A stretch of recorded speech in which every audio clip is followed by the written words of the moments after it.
Bem, o primeiro ponto é que um bom currículo leva bastante tempo para ficar pronto. Esse aqui vai ser rápido porque é apenas uma demonstração. Para quem estiver elaborando um currículo pela primeira vez, seria interessante utilizar um daqueles modelos prontos que já vem no editor de texto, como este aqui. No caso, eu vou começar com uma página em branco mesmo, para mostrar que não há nenhum mistério em criar um currículo.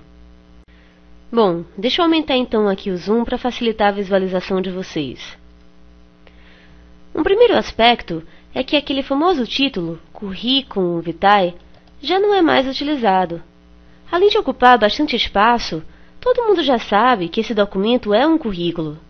É muito mais interessante utilizar esse espaço para algo que realmente mereça destaque, como o seu nome, por exemplo.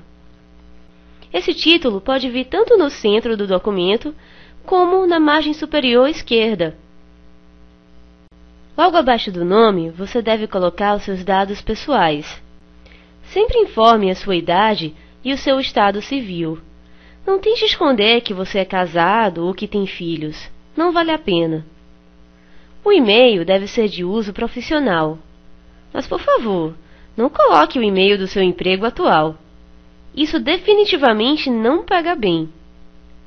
E nada de apelidos carinhosos. Prefira sempre uma forma mais neutra, informando o nome e sobrenome. Aqui no exemplo, seria mais adequado colocar Maria.Oliveira, que é o verdadeiro nome da mulher de Lampião, mas eu vou manter como Maria Bonita. Em relação ao endereço, tem um monte de site que vai dizer que você tem que colocar o endereço completo. Eu discordo. Se você preferir, pode informar apenas o seu bairro e a cidade onde você mora, para preservar os seus dados pessoais, para que eles não fiquem circulando por aí. Por sinal, nesse formato de currículo, você nunca deve informar números de documentos, como o CPF e o RG. Olha, é muito importante ter sempre os números de telefone atualizados, para que você não perca nenhuma vaga porque o recrutador não conseguiu entrar em contato. E acredite, eu já vi isso acontecer várias vezes. Um outro ponto é que o tamanho da letra não pode ser muito pequeno. Isso porque o currículo precisa ser de fácil visualização. Então, o ideal é você utilizar Arial 12 ou Verdana 10, por exemplo. Bom, depois dos dados pessoais, o objetivo é o próximo campo do currículo. Aqui, a informação tem que ser bem direta e concisa, pois, na verdade, esse campo só existe para facilitar a vida do recrutador. Imagine que um recrutador normalmente recebe dezenas de currículos todos os dias, e que, na maior parte das vezes, ele arquiva o currículo sem sequer ler. Ele somente dá uma olhada rápida para ver o cargo e a área pretendidos, para que ele possa arquivar o documento na pasta adequada. Quando surgir uma posição para aquele nível hierárquico e para aquela área, aí sim o recrutador vai abrir a pasta e olhar com calma todos os currículos que estão nela. Então, é exatamente isso que você deve informar nesse campo: o cargo e a área em que você pretende atuar. Você pode inclusive ser um pouco mais específico. Pode aqui, por exemplo, colocar estágio na área de marketing digital. Aí você pode perguntar: e se eu tiver interesse também em alguma outra área, como a área de finanças, por exemplo? O ideal é não misturar os assuntos. O melhor é criar outro currículo personalizado, focado para a área de finanças. O campo a seguir irá depender da bagagem do profissional. Só faz sentido listar um resumo de qualificações se a pessoa já tiver bastante experiência e também especializações. Caso contrário, não há necessidade de resumir o que já é resumido.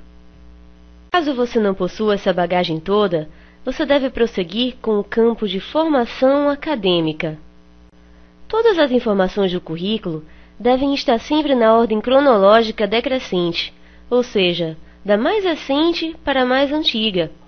Então, se você tiver uma pós-graduação, por exemplo, deve começar por ela.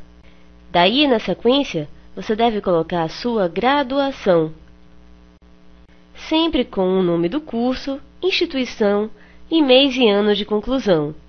Se você ainda estiver estudando, pode colocar a data no futuro mesmo, com a previsão de quando você irá se formar. Nesse caso, você deve complementar informando que o curso está em andamento. E aí você pode acrescentar o turno e o período em que você estuda, como quinto período noite, por exemplo. Só vale a pena listar o curso como trancado ou interrompido se ele estiver relacionado à área que você pretende atuar. Também não é necessário acrescentar nenhuma informação sobre o ensino médio, a não ser, claro, que você não tenha nenhuma graduação. Aí, nesse caso, você informa apenas que possui ensino médio completo. Você também pode aproveitar esse campo para listar alguns cursos complementares que sejam relevantes para a área pretendida. E aí você vai informar o nome do curso, a instituição, a carga horária e o ano de conclusão. Caso você tenha um perfil mais acadêmico, com muitos cursos e seminários realizados, é melhor listar todos eles lá no final do currículo, em algum campo como cursos e extensões, por exemplo. Mas atenção! Não vá colocar aquelas palestras da faculdade que você só assistiu para ganhar créditos. O currículo deve ser bastante objetivo e conciso. Não é lugar para encher linguiça. O próximo campo é o de histórico profissional. Se você tiver muitas experiências, o ideal é listar apenas aquelas mais ligadas à área pretendida. De um modo geral, não é interessante colocar experiências muito curtas, de poucos meses de duração, a não ser que aquele período já estivesse previamente determinado. Bom, aqui você deve colocar o nome da empresa, o período da experiência e o local de trabalho. Caso se trate de sua experiência atual, você pode substituir a data final pela palavra atual. Ou então, ainda, você pode colocar que está na empresa desde fevereiro de 2010, por exemplo. Em seguida, informe o cargo e a área em que você atuou. A melhor forma de descrever as atividades é listar por tópicos, pois isso facilita a leitura. Nunca escreva na primeira pessoa. Por exemplo, não diga coordenei, e sim coordenação. A propósito, aproveito aqui para lembrar que estagiário não coordena nada sozinho. O estagiário presta auxílio, apoio, suporte. Está bem? Lembrando que não se deve mentir no currículo. Portanto, não vá inventar atividades que você não executava. Uma dica é não repetir sempre a mesma palavra para descrever as suas ações. Então, você pode falar, por exemplo, em atualização, elaboração, acompanhamento, controle, análise, organização, realização, criação, participação, desenvolvimento, enfim, há uma infinidade de opções para que você não seja repetitivo. Tome cuidado para não utilizar um jargão excessivamente técnico e procure evitar siglas que sejam próprias das empresas em que você trabalhou. O ideal é que cada descrição tenha em média 4 tópicos apenas. Um bom diferencial é informar também as principais realizações e resultados que você trouxe para a empresa, especialmente para cargos gerenciais. Caso você não possua experiência profissional, você pode acrescentar também um campo de atividades extracurriculares. Lembrando que, de acordo com o novo acordo ortográfico, a palavra extracurriculares não possui mais o hífen. Nesse campo, você pode listar experiências de monitoria, iniciação científica, diretório acadêmico, atlética, empresa júnior, trabalhos voluntários. E falando em voluntariado, é importante ter em mente que aquela visita a uma creche ou um asilo que você fez lá nos tempos da escola não conta como voluntariado, pois eventos isolados não constituem trabalho voluntário. O trabalho voluntário pressupõe 3 Cs: consciência, comprometimento e constância. O próximo campo do currículo é voltado para destacar os seus conhecimentos e habilidades. Aqui, você deve listar os seus conhecimentos em informática e idiomas. Na seção de informática, coloque sempre o software e o nível, como por exemplo, pacote Office intermediário. Já na seção de idioma, não vale a pena colocar inglês se você só tiver inglês básico, pois na realidade as pessoas normalmente dizem que têm inglês básico quando não possuem inglês algum. Então, trate de estudar para ter um inglês intermediário pelo menos, está bem? Por fim, nós temos o campo de informações adicionais, onde você pode acrescentar, por exemplo, trabalhos voluntários, caso você não os tenha adicionado ainda. Você pode também colocar aqui as suas experiências internacionais. Se você preferir, pode inclusive abrir um campo específico só para falar delas, lembrando que o currículo deve ser o mais objetivo possível. E o que mais? Você pode acrescentar aqui nesse campo também as suas redes sociais, mas somente aquelas que agregam algum valor. Você pode colocar aqui, por exemplo, um blog em que você escreva artigos sobre sua área de interesse. Para finalizar, eu vou listar aqui alguns itens que você não deve colocar no currículo. Como eu já mencionei, não se deve colocar o número de documentos. Além disso, não é mais comum ou adequado colocar foto, como era antigamente. Só informe referências quando isso for solicitado.